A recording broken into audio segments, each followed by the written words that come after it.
Well, hello.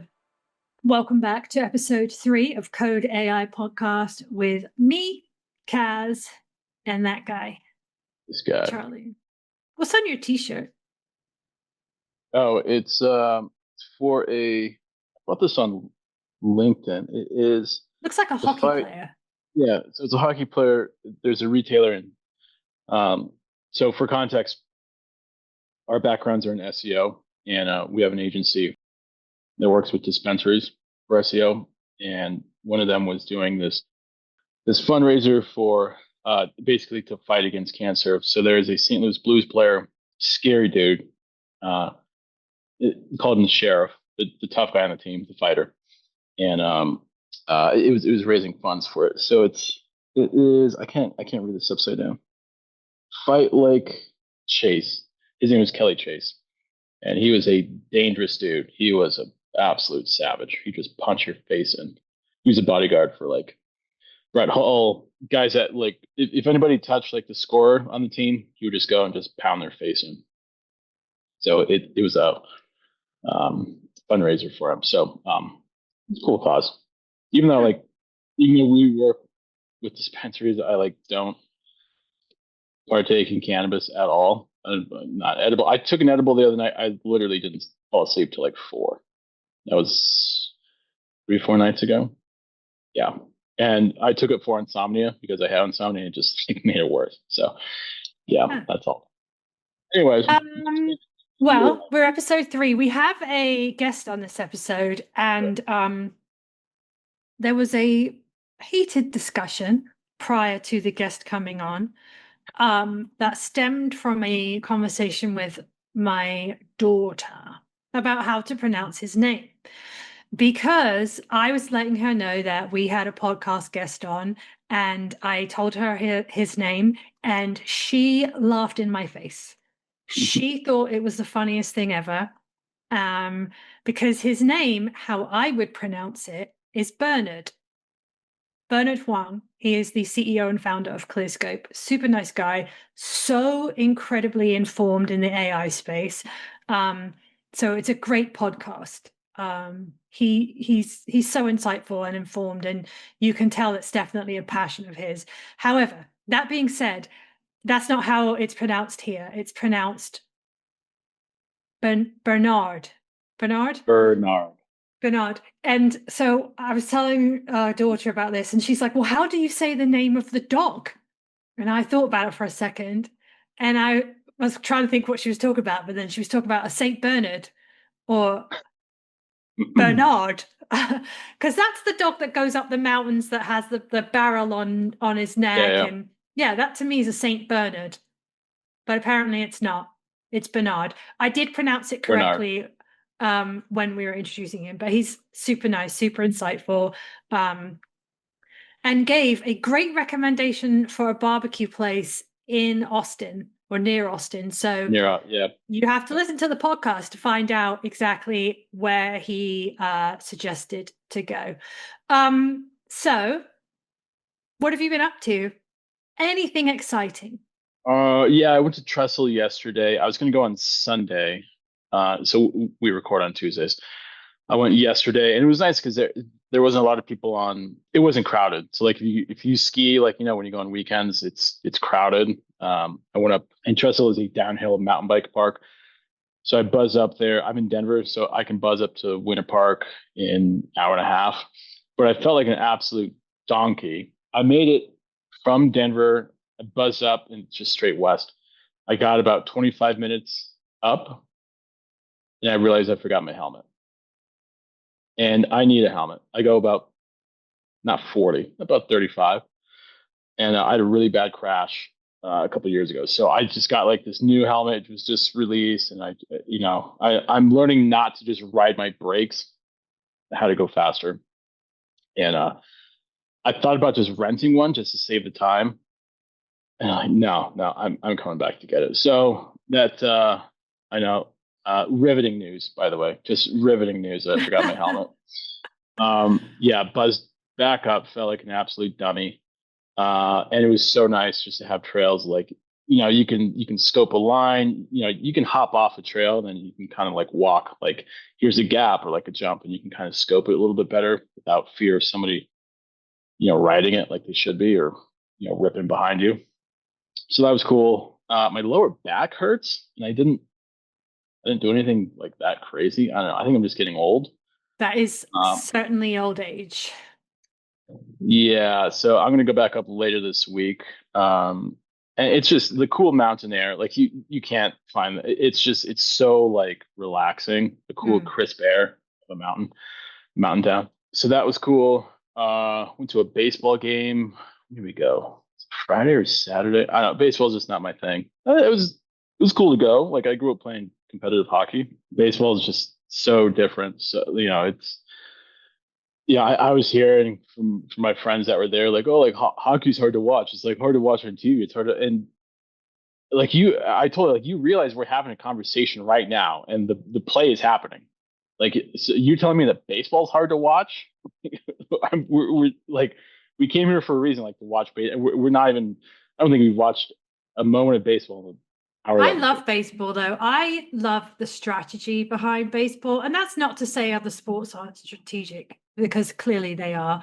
But I love the strategy behind baseball, because it obviously changes up a lot depending on what stadium you're in, who you're up against, what their lineup is, Pitcher, yeah. what division you're playing. Like, so I love that strategy behind baseball, like, a lot. It's funny, I don't know if I've ever told you this story, but it was a long time ago, and somebody was taking me to my first ever hockey game, ice hockey as we like to call it. And we literally were in the very last row at the back, like up, like I could have seen God himself. We were that high, so high. That's when it's And hard to watch. I didn't know anything about hockey. The way I sort of likened it at the time was it was kind of like football, like soccer on ice, in terms of like, it's not a very high scoring game typically, but it's quite fast moving, or it's very fast moving. And I was like, how on earth am I going to see the puck that's like this big? And I went, but I was like, I don't know how this is. I figured I wasn't going to see much of much, but actually, even being up in the nosebleed section, like, it was so exciting to watch, and you could still see it and you could still keep up with it even that high up. And obviously since then I've sat like on the glass, right at the front, right behind the goalies, on the side near the, what's it called, benches, I guess. I've been in Yeah, club yeah. level seats, like I've been all around the arenas now. But I almost think, obviously it's a different experience if you're right up against the glass, for 100%, but like the enjoyment of it and the excitement and the fast pace, you still feel that even when you're up high. You can still, like, that like palpable, like, oh, so excitement when you're up high. And you don't get that consistently in baseball. You can get it if the game's really close. You can get it if it's like a, Mhm. if you're like later in the season and you're trying to, win, or like, probably later in the seasons when you're going to get it. But I think like hockey is like constant excitement and constant like heart rate, whereas baseball's kind of like pockets of that. That makes sense. And you're not going to get it in the first inning, you know. No, the Rockies did win, and they're like by far the worst team in the entire league. Like by far, it's not even close. I Hmm. joked with them, I'm like, why are we buying tickets? Why don't we just show up? Like if we're the first 10 fans to the game, I'm pretty sure we can play in the game. Like I don't know why we're buying. They're that bad. They didn't think that was very funny. Why did you even Uh, go? What?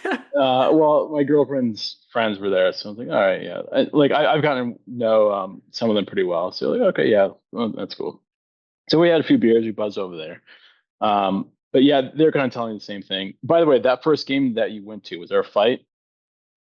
Oh yeah, yeah, yeah. I Oh, don't, there which was. I, Loves yeah, off, and they're there was just more than one. I don't understand. I will never understand it. You obviously, being a hockey player, fully embrace it, fully understand it, think it's amazing. Personally, it's not for me, which I understand makes no sense. I'm also not the kind of person that thinks boxing is fun or MMA is fun. mm, I don't understand, and this is not a dig at anybody who loves it, anybody who participates in it. I think people think my sport of choice is boring. I personally just don't enjoy the violence of it. And I don't understand how you can be watching a professional game and they just start smacking the shit out of each other, and it's allowed and it's fine. Maybe I don't know. Maybe you went to a Lightning game, It was a lightning game. Yeah. so maybe somebody went after the captain, Steven Stamkos. Maybe somebody I mean, this was bought years into ago. him. This was Maybe when that somebody tried to little break his ribs, or somebody like try to like take out his knee or something. Maybe something like that happened, and then the tough guy from the Panthers, Lightning. He has to do something about it. this was when that little guy Marty St. Louis. St. Louis was He's playing. he's an absolute animal. He also, I remember his height was not his height, and let's be real. Whatever height it was Yeah, he he's like gave, 5'5", I and was like, he 5'5". was incredible. Listen, he's 5'5" with his skates on. He ain't Yeah, 5'5" and he was one of the with best players in the league. sneakers His on. work ethic was nuts. Very And this is fast, and before his legs were like, yeah. Oh yeah. This was when it was like that was the era, Yeah, this is before the NHL rules like opened up like fast skilled players. Like back then you can hook and hold and clutch and grab. You can't do that now. And he was still like one of the best players. So maybe somebody went after him. Maybe somebody tried to take his knee out. Something. I mean, that's where they'd fighting have to get real low to be doing that. But... yeah, it's called submarine. Submarine. You have to like scrape the ice to submarine that dude. He's hurt his whole career. Like Stanley Cup champion. I know, but he's still very much like people still very much respect him as a player. So I'm just dogging on him, but I don't coach too, and we're the pigeons that are kind of like poking fun at him. Yeah. But yeah, no, that's hockey's its own thing, and maybe another podcast episode I can kind of peel the curtain back because I think it 100% has its place. This is not, by the way, this is not a sports podcast. We should talk. We're not a hockey podcast, F1 podcast, baseball podcast, or any of the others. We are an AI podcast. In regards to our guest, Bernard, he was brilliant dude. He carved out some time, and great product. Gave some tips on when you deploy your first SaaS. From an SEO perspective, like what should you do? How to get indexed on Google, get it cranking. He shared some very good insight. Great interview. Yeah, he's very interesting. Some of it was a little too techie for us beginners. But I do think that as we progress through the podcast and we learn more, that we'll be able to go back and listen to the podcast and really be able to understand some of the more in-depth things that he was talking about. Because he doesn't, like he says it, he doesn't speak to you like you're on necessarily his level of like knowledge, but he also doesn't talk to you like you're a complete idiot. There's like a balance in there. So I think the more that I, along with our viewers, learn and the more hands-on we become with AI, give it 6 months, we'll go back and understand everything that he was saying and referencing. But yeah, he was a great guest. So, but we'll be back next week with a whole new episode where we learn a bit more about AI. I'm trying to think if I've used AI this week. I mean, I have a little, just work-related stuff. I see all these people. Okay, I got to figure out how to do this. There's these people that they'll use ChatGPT and they'll like give ChatGPT a picture of their dog, for example, and they'll be like, they want to decorate their bathroom. So they'll take their dog and they'll be like, make pictures for my bathroom with this. And the dog will come out like in a towel wrapped around its head. And that'll be one picture. Or like a dog holding a toothbrush, or a dog in like a robe. Like I gotta figure out how it does that, because that would be really cool. But there's people who are not even in the AI space who just use AI like in their regular everyday life, and they create some like super cool stuff that I don't know how to do. I've been messing around with Midjourney, which are like those videos, AI video generate. It's pretty cool stuff. Like I knew of it. I never like dove into that, but I'll text you some Is stuff. that like the TikToks I was telling you about? Yeah, Where yeah, they take like probably. they take Bigfoot and they do him as if he was Yeah. a vlogger. The big So thing great. is like AI generated natural disasters. Oof, I don't Yeah, want we're that. just like I don't see that. So anyway, That's a little not cool. Anyway, that's enough of that. I'm about to go and like die because we're under a heat dome here in Florida where our heat the last few days has been absolutely insane, miserably hot, more so than usual. So I'm gonna just go quietly overheat. And we'll be back next week with a whole brand new episode. So until then, stay safe and have fun messing around with AI.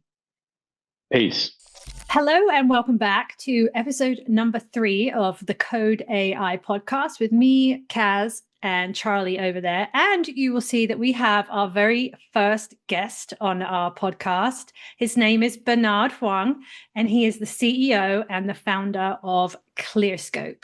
So did a little research because, as our listeners know, I am new to the AI world. So I had to do a little research and some digging, and I found out some interesting things about you. Specifically, that you used to be a breakdancer and that you had a Dickie's barbecue franchise, neither of which have anything to do with what we're going to be talking about today.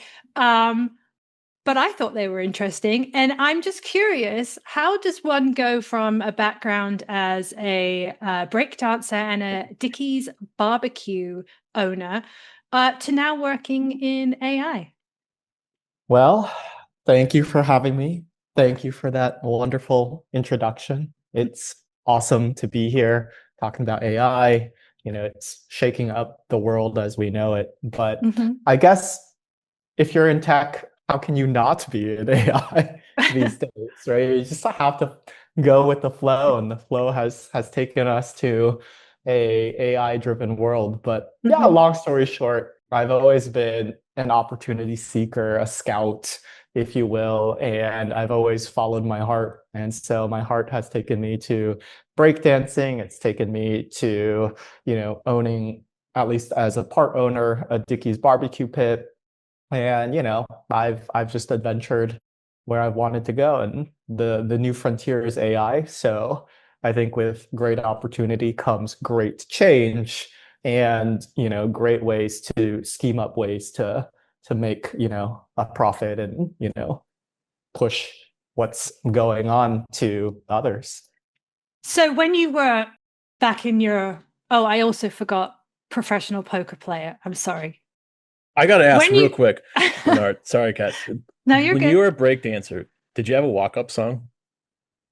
Ooh. I mean, I like the Pride FC song. That one definitely stuck with me. I think there was some YouTube videos where I would watch where, somebody would do a bunch of 1990s where they spin on one hand upside down to the Pride FC sort of soundtrack. And I was like, yes, that's it. Okay. So real quick, what did you think of sorry, I'm totally going off the rails right now. Real quick, what did you think of the Olympic that's where I was going. I was about Okay. to mention her, the Australian breakdancer. Yeah.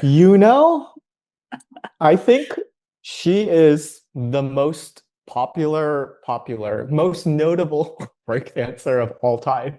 So depends on how you want to view it, in my opinion, right? If you want to view it as just a pure artistic expression, I think what she did was, art, as in, kind of finagling her way to the Olympics, getting such notoriety for, performing the way that she did. But, if I was to put on my breakdancing hat, it'd be yeah, this is kind of garbage. But I think what she's done and the sensation that she's created is bar none, right?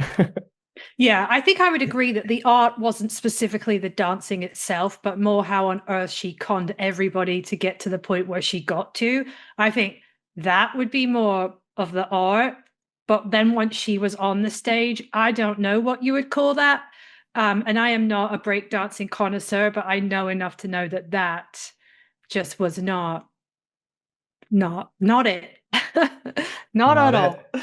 So whilst you were obviously with your breakdancing and your poker playing and owning the Dickie's barbecue pit, were you always dabbling in tech even throughout those kind of stages of your life, or are you sort of new to the tech world itself? Yeah, so I guess sequentially it was like online poker, college, and then made a little over six figures, bought the restaurant, figured out that brick and mortar and restaurant biz is just really terrible margins, really hard to run, taught myself, coding, got into mobile apps, raised some money on the East Coast from some investors, then failed, moved back to Austin, tried another tech startup, failed, said, okay, I don't know what the hell I'm doing, moved to Silicon Valley, joined a Y Combinator startup, learned the ropes after about a year and a half, said, okay, I'm ready to try it again, started an agency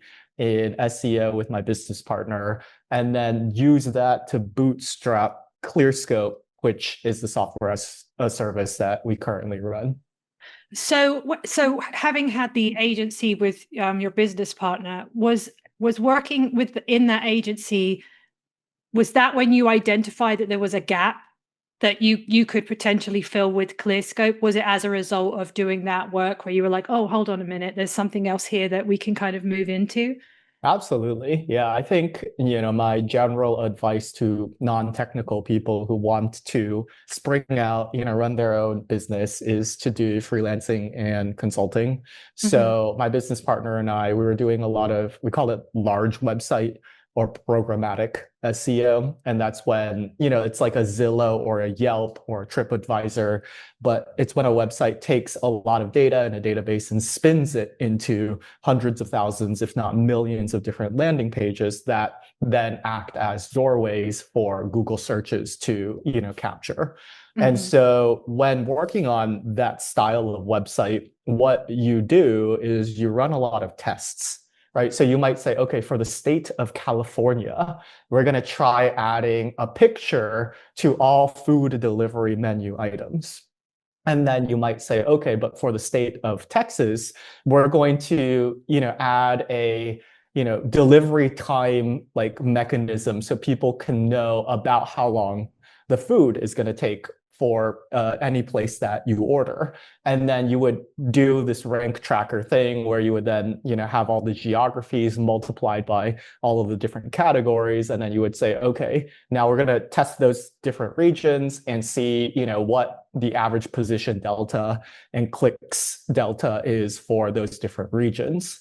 And so through a variety of different tests, one of the tests that my business partner and I ran was using natural language processing to understand whether or not a page had entity co-occurrence, which is just a fancy way of saying, right, if you're talking about, first president, you should probably mention George Washington, right? It's this idea that topics have different related topics that are closely, paired together.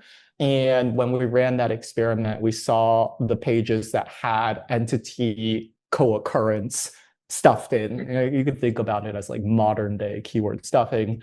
Those pages like got a plus 130% in traffic over like a 1 to 2 month period. And we're like, well, that seems to be what's working. That's incredible. Yeah. That's massive. Was when that happened, was there an algorithm change that nuked part of those, or I guess it'd be those pages that were optimized, or has it always been pretty solid with that technique? Yeah, I think, if you go way back into the SEO like era where Google named things after cute little animals like pandas and penguins and hummingbirds, it was hummingbird that really rocked the keyword-centric model towards a topic-centric model. And post hummingbird, we have basically consistently seen a strong correlation with entity relevance and overall performance. Obviously, SEO is extraordinarily complicated, and it's not just, include the right topics and subtopics and you're going to rank, but, it's been tightly correlated ever since. And now, we are here to talk about AI. Now we're hearing the same things happening with large language models, right? They're looking at chunk similarity and cosine similarity and all these, sophisticated ways to just say, okay, within this passage, other topics should be there, and that makes for a good passage or paragraph or, piece of content. Interesting. That's I'm stuck on that 130. That's crazy to me. Okay, so obviously you created Clearscope. What year did you found Clearscope in? I'm old. 2016. It's been almost 10 years at this goodness. point. Yeah, that's impressive. So what made you decide that rather than using existing solutions or solutions that you knew were going to soon be existing, what made you decide that you were going to create a new tool rather than use those? Yeah, we've always wanted to be a product company from the get-go. Like, we were working on other projects before Clearscope. So, a website that my business partner spun up was called Twitch Metrics, which scraped Twitch viewership data, right? It's the esports streaming platform, and we graphed people's performance over time. And so you could see who the popular streamers were, how much time they were streaming, when they would stream, how much each game from a viewership perspective was getting, except, that didn't really make much money. And so, we pivoted and we launched a cloud, like, software as a service to help bakeries figure out their inventory. And that didn't make much money either. And so all throughout our consulting endeavors, we were using consulting to pay the bills while we could then experiment with different projects that we thought had room to grow and become a product. So earlier you talked about how you failed a lot, but actually a lot of these things that you failed at, it seems like they led you into the direction kind of that you went. And would it be fair to say that each of these things that didn't work out or that failed, you can take a valuable piece of something you've learned from each of those things and then apply it moving forward into Clearscope and where you've been able to progress with that? Yeah, I mean, in short, that's absolutely correct. Our first endeavor was this marketplace for home baked goods, because there was a law that passed that made it legal for home bakers to sell their goods, and these were called cottage food laws. And so what we learned from that is that you need a business model if you want to make money, right? Because taking 5 to 10% of a dozen cookie order that was like $12 to $20 was just simply not a sustainable business model. And you can imagine, once the relationships were brokered, there'd be a lot of, you call it platform slippage, but people would just text their favorite baker and be like, yeah, ship me one of those like dozen cookies and I'll Venmo you. So you would be immediately like cut out, and the business model was like not durable. Right. With software as a service for bakers, that was why we like evolved to that. Again, the business model was shaky because we're like, okay, we're going to charge $19 a month, and then we're like, how many people actually take that seriously to like do inventory management, this or that like a QuickBooks or a Xero wasn't already doing. And so if we're like, okay, we need 5,000 customers to make at $20 a month, that's to make like, I can't do them. Okay, to make like 10,000, no, to make like $100,000 like a month. And it's like, oh my God, like, how are you gonna get 5,000 customers? So then you like start to learn about like market, like total addressable market, and willingness to like spend, and price sensitivity. And so, yeah, I mean, I suppose you can learn these things if you went to business school as well. But the business school for me was just like, oh, okay, that didn't work. Oh, okay, this didn't work. You have to sell something that people want to buy, and preferably people who have large wallets, and there's a lot of them. And they're easy to find, huh? Yeah. That's it. and you can reach them in an affordable way. Yeah, Right. yeah, Yeah. that's Just it, keep right? tacking them on. Yeah. Let's go into Clearscope, the actual platform.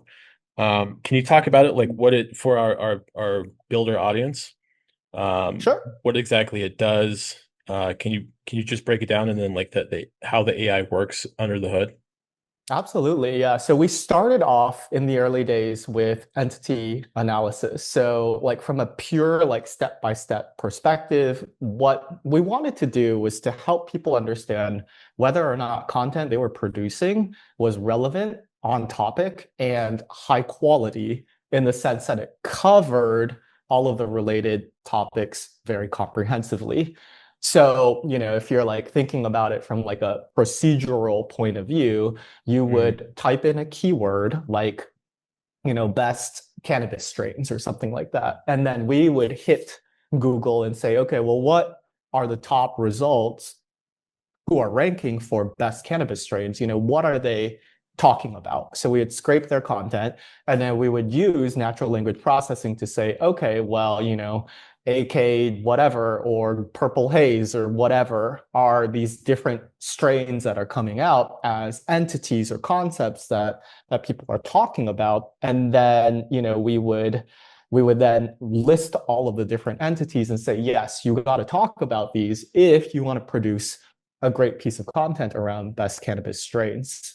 We then further try to integrate it into people's workflows. So we built integrations to WordPress, Google Docs, Microsoft Word, where as you're writing within the normal text editors that you would normally be using, it's constantly scoring your content as you're writing. So you could very quickly see, okay, this is a crappy piece of content because it doesn't talk about these top strains that are likely very relevant to, covering the topic well. Okay. So our background, we were chatting about this before we hopped on, is SEO, and we put such a big emphasis on, content creation. And Caz is very good at research, competitor analysis, and we call her Reaper. But competitor analysis, what are they ranking for? How are they doing it? Are they doing, what's their website structure? What's this? What's all of that? You had mentioned there's scores internally with your product. How is that score put together? And how can somebody, like, if I wanted to rank for something like I don't know, AI platform or something like how would that look inside your product? Yeah. So you would go and say, okay, I want to write a piece of content that hopefully ranks for AI platform.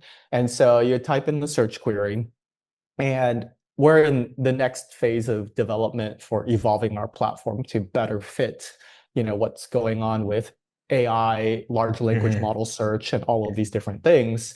And so the next step of that process is then to figure out what is the actual intent that a user cares Yeah. about for AI platform, right? If you perform the Google search right now, I bet that, this is just me envisioning what the search results are likely to be. I envision that there's probably 3 or 4 products that you'll find surface, right? Whether that's OpenAI or Claude or, whatever other AI platforms are popular. There's probably 3 or 4 actual articles that are likely to show up, right? Kind of talking about what is an AI platform and why you need one or not today. So, we have around 6 to 8 of the top search results filled.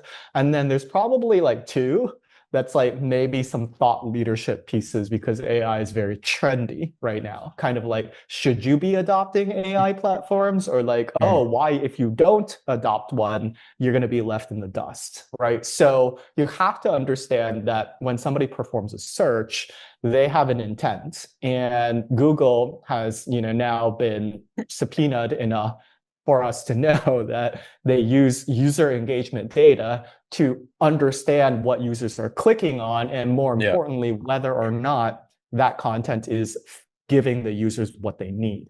So the front page of Google essentially acts as a window into, what users care about. And that's the next step in our platform, right? We say, okay, are you an AI platform? In which case you probably need a product page. If not, and you're creating a piece of content, there's four intents, or there's three intents, one dominant one around what is an AI platform, and one around, this angle of thought leadership, and one around this other angle. So what do you want to create on? So in this example, the user would likely select what is an AI platform, right? Because they wanted to create an article.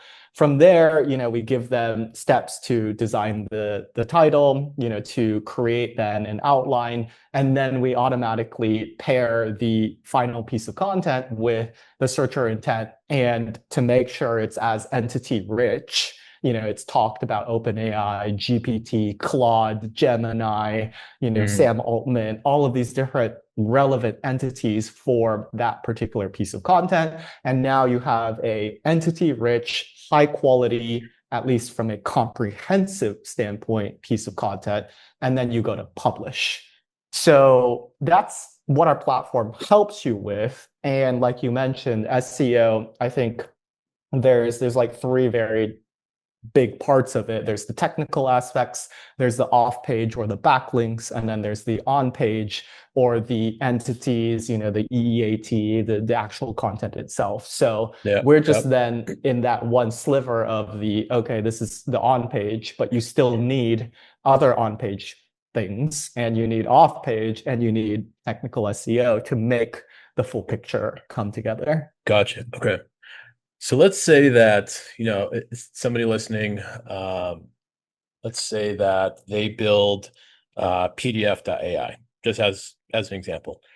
They put it together. They have their LLM of choice. Bam, it goes live, deploys. What are some tips for somebody deploying a new web SaaS on how to get their first, let's say, 10 customers? Yeah, this is great. So this is, on to, you're a solopreneur, or you're vibe coding, some new apps and, products, platforms. Build in public is, a common community that you can find on X, or indie hackers, right? From, they were like bought by Stripe and then divested. But anyways, right? The indie hacker like movement.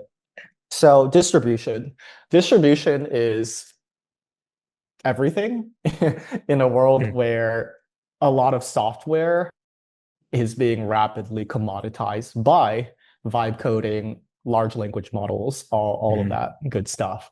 So I think that the way to approach it has fundamentally changed from when, we got started 10 years ago. I think that 10 years ago, it was conceivable that you could slap something together, an MVP.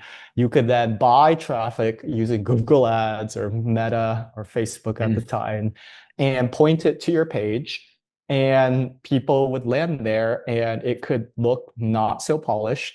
But as long as the offer kind of made sense and you targeted the right people, they would buy. However, in today's day and age, I don't know if y'all have ever seen that like chart of like, these are just all of the, email marketing tools. And it's just this crazy looking like box with mini boxes, all like in specific categories of like list building, prospecting, automation, like lifecycle marketing, e-commerce. And there's like, 20 players in like each. It's like, yeah, that's the world that we live in. And mind share is very hard to win in today's like world. So anyways, all of that's to say, the first 5 to 10 customers are going to be your friends and your ex-colleagues or current colleagues, or your parents, or your friends of friends. It always starts like that. And I think that that's also a really good resonance test, because if you write your friend or you text them and you're like, hey, I just launched this, you wanna buy it or test it out? And they're like, no. Well, then, you're really not going to be able to sell a stranger on it if you cannot sell your friend on it. So again, first 5, 10, you just text message, LinkedIn DM, X DM, whatever. whoever you've been talking to, your communities, that sort of thing, and you hope that people will buy it. But more importantly, you hope that people are actually buying it because they see value in it, not because they're your friend, right? The early buys, you never know. You're like, okay, $9 a month. I've known Charlie for years. Of course, I'll support him. And then We used Charlie to break comes in. dance. Yeah, he checks in on me like 2 months later. He's like, "Hey, man, like you're not using my thing." And I'm like, "Oh yeah, whatever. I just bought it to support you." It's like, okay, well, you don't want those kinds of customers. So yeah, that's the first 10. How different when you first created Clearscope and you started with a vision that what you were going to do? Obviously, in 10 years, AI, SEO, all of that's changed dramatically. But how different is your product now from how you envisioned it when you first created Clearscope? And do you think it's better than what you first envisioned? It's oftentimes the initial concept does not change much. That's just try it. You look at Salesforce and you're like, why does this look like utter crap still? It's because the first version is what had product market fit and what people got used to. Right. You look at pretty much all of them, right? Like MailChimp has, added some bells and whistles, and now they do more than email. But for the most part, everything is kind of more or less the same. And that's both the death and the curse, or like the gift and the curse of getting something off the ground, right? You get something off the ground because you've identified a need that people are willing to pay for, and they get used to it. And then change becomes really difficult. So long story short, our platform has not evolved too much, but that's been the detriment of like a lot of our customer base. Like for the longest time, we fought the AI content generation trend because our customer base were writers, subject matter experts, and we stuck by our mission and our values that we wanted to empower writers to create the best content given their expertise, not replace the writing altogether. We have since come around and we understand that AI, can replace some aspects of writing, but not all of it. And so we look at, what we're doing by introducing AI writing within our platform as assistance, right? As a way to expedite and help the writers just do more of what they're already good at. But yeah, I think change is hard. Change in platforms, change in workflows. And I think that, well, that's both the gift and the curse of having built something that, people like. Yeah, I would agree. We said before we started recording this that I kind of got dragged kicking and screaming into the AI world by Charlie. So I understand what you're saying. People don't. We want things to be easy for ourselves, right? We want things to be fast or like at our fingertips. Or if I order from Amazon at 2:00, I want it at my door at 3:00. But we also don't like change as much as we want the change. We also, I think a lot of us, me included, don't like that change. So I understand what you're saying from like putting it into the way that something familiar to me is like I use Goodreads a lot, and Goodreads has needed a dramatic change since other platforms have come along, Storygraph, for example. And the most recent thing they did was they literally changed their icon. They gave nothing else to what people have been asking for at all. They changed their icon. And people have been asking for other things on the platform that other platforms provide. They don't do it or won't do it or can't, whatever it might be. So, but the icon change has been everything that people have been talking about. So yeah, in respect to the change thing, I fully understand it. Has there been anything like whilst building Clearscope that you off the top of your head that you would be like, oh, if I could do it again, I would not do that? I mean, a lot, but it's also a lot of just conventional business, like sayings, really, right? Right. The whole work on the business, don't work in the business, hire the right people and put them in the right seats, make sure to make profit and revenue as quickly as possible, right? All of these things are so conventional because they are true, right? With one, I guess, caveat, if you want to be the next like Snapchat or Instagram or whatever, then, that's a completely different path of playing the entrepreneurial game that does not require at least some of the conventional wisdom to be true. But I'm purely looking at it from okay, if I were to bootstrap, another kind of business where the goal is to be more lifestyle, to make a healthy salary so that I don't have to work for, the man or the woman and, be part of the rat race, like, then, that this is the lens that I'm like, saying these things under. Yeah. So I have a question regarding quality versus quantity. So sticking with the scenario, I just deployed PDF.ai. What should my approach be with content creation? Should I just blast out like 100 pages and just try and get all of them indexed, or should I kind of throttle a little bit? Because Google Sandbox for context, brand new domains are so incredibly hard to rank versus established domains. So what's the strategy here? Well, that's the strategy. Yeah. If we're talking about it from a pure SEO perspective, from a completely brand new website that has, that's getting off the ground, it's going to be really, really hard.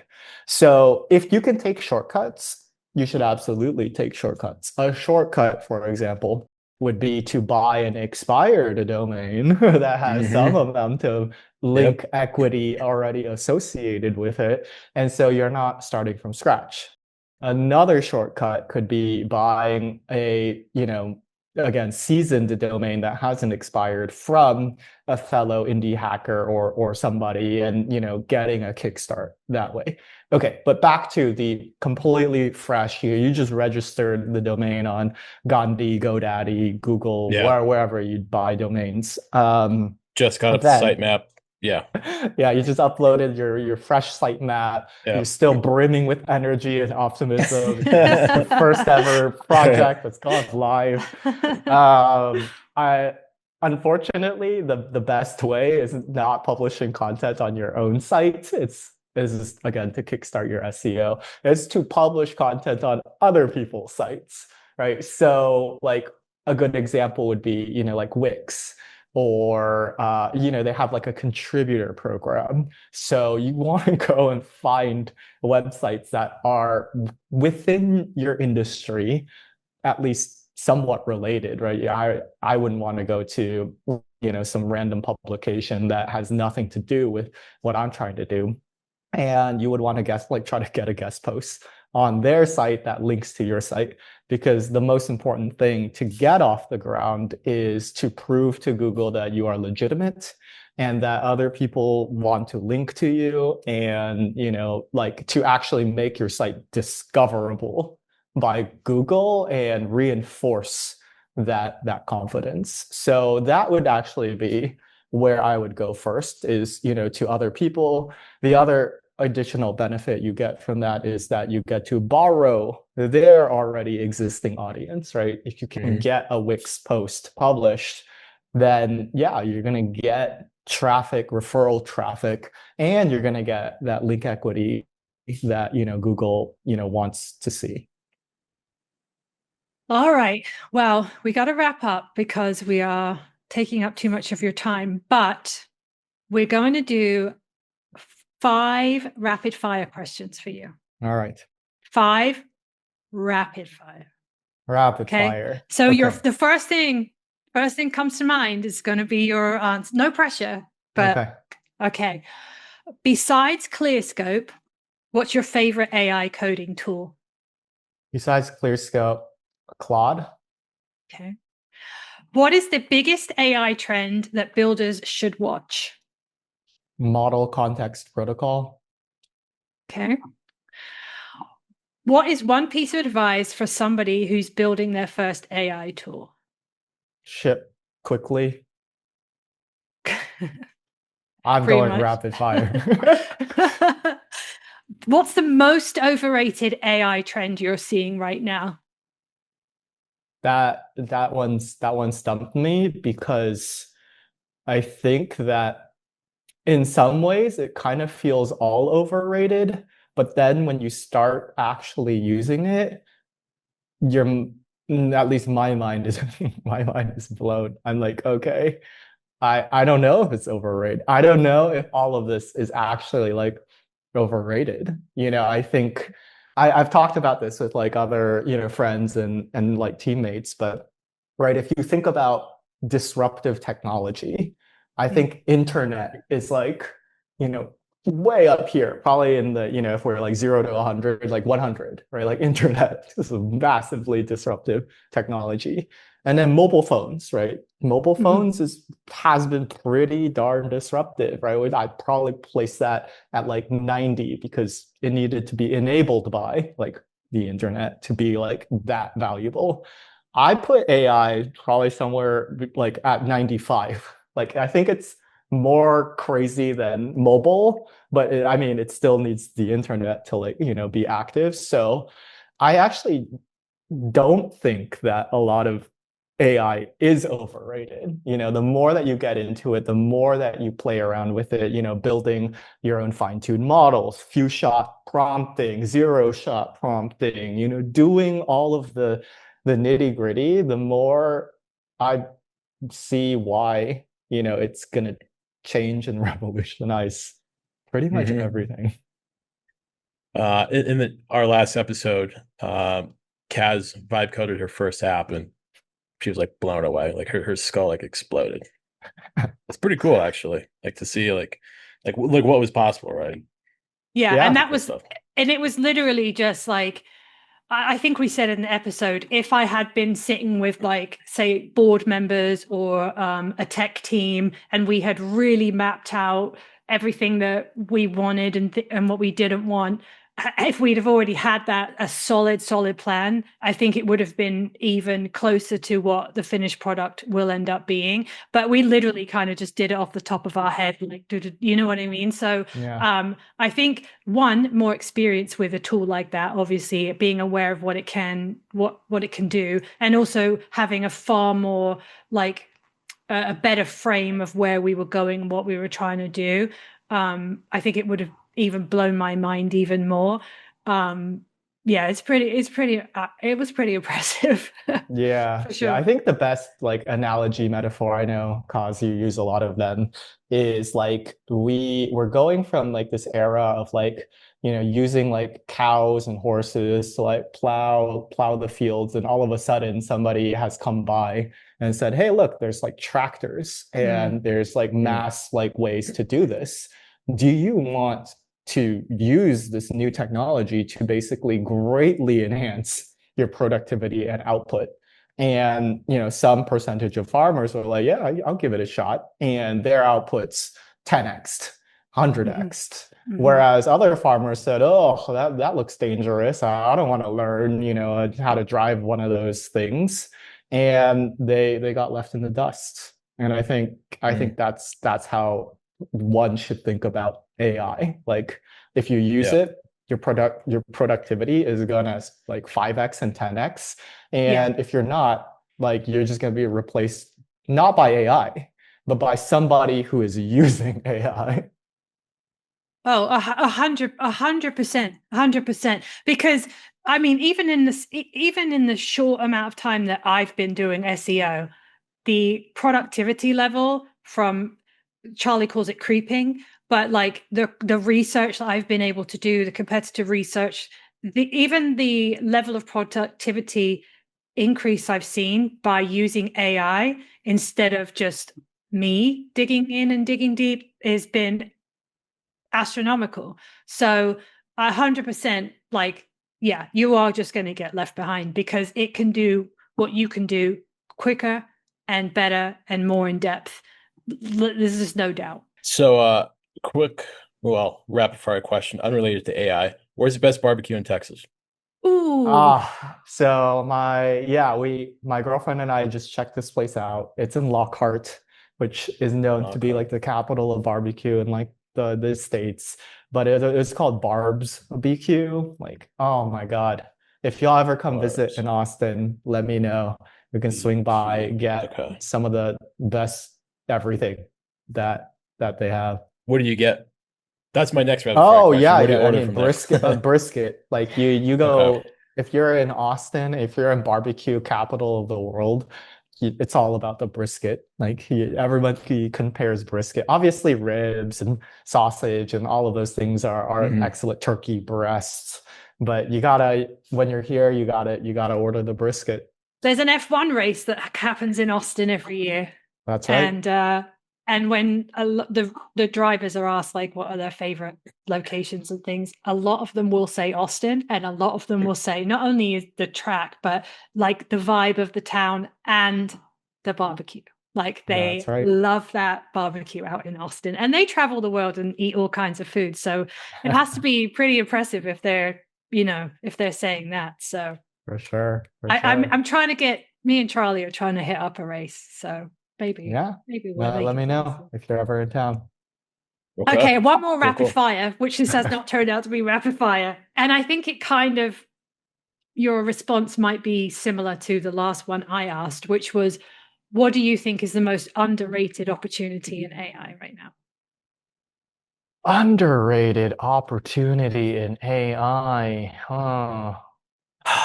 All right, hear me out. I feel like as we get into this agentic world, every sort of like platform or app is going to have their own agents, right? If you use Google, it'll be like Google agent or AI mode or whatever. If you use Apple, it'll be Apple Intelligence. If you use Microsoft, it's Copilot, right? Every platform is going to have like their agents.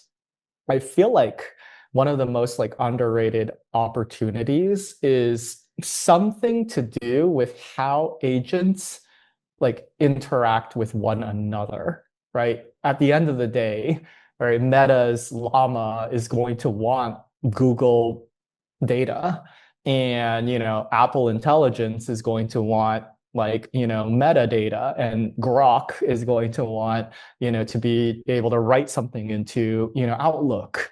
And so I feel like there's this whole like permissions like protocol that's like elusively not existent but needs to happen.